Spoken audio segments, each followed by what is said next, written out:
السلام عليكم، نهار سعيد عليكم يا رب يا حبايبي.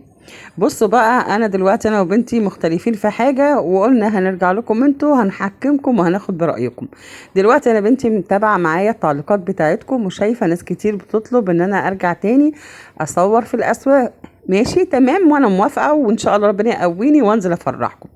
بنتي واخواتها بيحبوا قوي لما يجوا يشتروا خضروات او لحوم او اسماك او اي حاجه، بيحبوا يروحوا يشتروا من هايبر، من مول. بيقولوا المكان بيبقى فسحه احلى ومكان اجمل والحاجه انضف، ده رايهم يعني. وفعلا الاماكن دي بتبقى نظيفه وحلوه والحاجه مضمونه وكله تمام.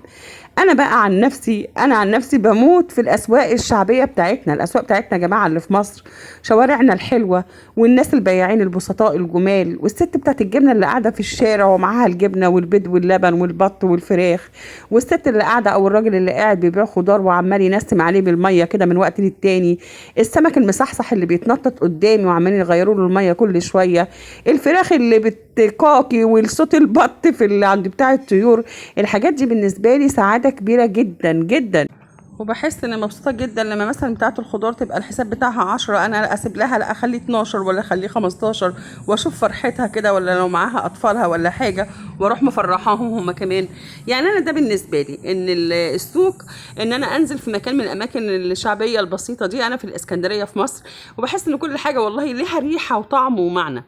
طبعا وما يعني الهايبرات زي ما قلنا جميله، وما ننساش يا جماعه ان احنا مقاطعين الهايبرات اللي مش هينفع اقول اسمها جوه الفيديو. خلاص كلنا خدنا بالنا، واللي مش عارف بيدخل على جوجل وبيعرف الاماكن بتاعه المقاطعه مش هندخلها. ففي هايبرات كتيره بره المقاطعه ممكن ندخل ونجيب اللي احنا عايزينه. هنا اولادي كانوا مصورين وبيصوروا لي التوم، بصي بقى والنظافه يا ماما، والتوم متقشر والحاجه مش عارف ايه. حتى التوم انا ممكن اخلي واحده من اللي بتنظف الخضار انفعها وتقشر لي التوم وتقشر لي البصل وتعمل لي كل حاجه. انا كده تقريبا قلت رايي كله، سبت لكم ايه مش عارفه. المهم منتظره رايكم، انتم بتحبوا ان تصوير الخضار والفاكهه والاسماك واللحوم والحاجات دي تبقى جوه هايبر وجوه المولات، ولا اصور لكم في الاسواق الشعبيه اللي كنا واخدين عليها وهعمل برايكم زي ما تقولوا، ولا نصور فتره هنا وفتره هنا؟ انتوا حابين ايه؟ واللي انتوا حابينه ان شاء الله هنعمل بيه. انا قلت لكم رايي وراي اولادي، وهشوف اللي انتوا هتقولوا بيه عشان انتوا الحكم دلوقتي.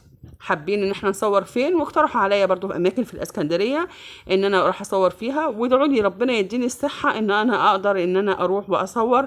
لان الحمد لله رب العالمين، الحمد لله يعني كلنا يعني انا بخير جدا، بس برضو الصحه مش تمام قوي. الحمد لله رب العالمين.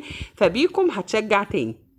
أنا لما كنت بصور بسببكم فيديوهات السوق من كام سنة، من 6 سنين عدوا، كان وزني 172 كيلو. دلوقتي برضو أنا وزني مليان، بس طبعا مش للدرجة اللي كنت فيها قبل كده. لكن الموضوع مش موضوع وزن بس، العظم مخلع يا جدعان.